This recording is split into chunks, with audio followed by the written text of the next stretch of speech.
ಈ ಮಹಿಳೆಯರಿಗೆ 2,000 ಕೋಟಿ KB ಕೊಟ್ಟು ಅಂದ್ಬಿಟ್ಟು ಸಿದ್ದರಾಮಯ್ಯ ಸರ್ಕಾರ ಧೂಳಿ ಪಟ ಆಯ್ತಾ ಇದೆ. ಬಸ್ ಎಲ್ಲ ಅಲ್ಲಲ್ಲೇ ನಿಂತೋಯ್ತದೆ, ಎಲ್ಲ ಕಿಡ್ಡಿ ಹಾಂ. ನಮ್ಮ ಹೆಂಡತಿಗೆ 2,000 ಬಂದರೆ ನಾವು 10,000 ಕಟ್ತೇವೆ. ಹಾಂ, ಎಣ್ಣೆ ಎಷ್ಟು ಸರ್? ಎಣ್ಣೆ ಎಷ್ಟು?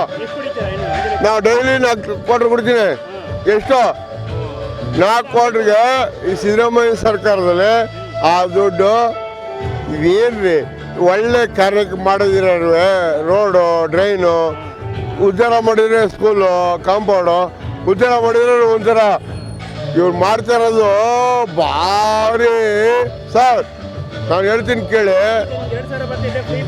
2,000 ಏನು 2,000 ಸೊ ನಮ್ಮದೇ ಟ್ಯಾಕ್ಸ್ ನಮಗೆ ತಗೋತವ್ರಲ್ಲ. ಈಗ ನಮ್ಮ ಹೆಂಡತಿ ಅಕೌಂಟಲ್ಲಿ ಚೆಕ್ ಮಾಡಿ, ಅವ್ರು ತಗೊಂಡೇ ಇಲ್ಲ, ನಮ್ಮದೇ ಅಲ್ಲೇ ಕುಡಿತಾ ಇರ್ತೀವಿ, ಅಲ್ಲೇ ಹೋಗ್ತಾ ಇರ್ತದೆ ಅವ್ರಿಗೆ ಸರ್ಕಾರಕ್ಕೆ.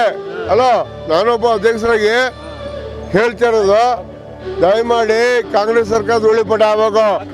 ಆಮೇಲೆ 2028ಗೆ ಮೋದಿ ಮತ್ತು ಕುಮಾರಣ್ಣ ಸರ್ಕಾರ ನಂಬರ್ 1 ಬರಬೇಕು. ಆಮೇಲೆ ಕುಮಾರಣ್ಣ ಪ್ಯಾಕೆಟ್ ಕ್ಯಾನ್ಸಲ್ ಮಾಡಿದ್ದು ಓಕೆ, ಬಾಟ್ಲು ಅಂದರೆ ಇವರು ಈ ಸಿದ್ದರಾಮಯ್ಯನವರು ಏನು ಮಾಡಿದ್ರು ಅಂದರೆ ಸರ್, ಹೆಂಗಸುಗಳ ಫ್ರೀ, ಕರೆಂಟ್ ಫ್ರೀ, ಏನ್ರಿ ಇದು ಸರ್ಕಾರ ಯಾವನ್ರಿ ನಡೆಸ್ತಾ ಇರೋದು?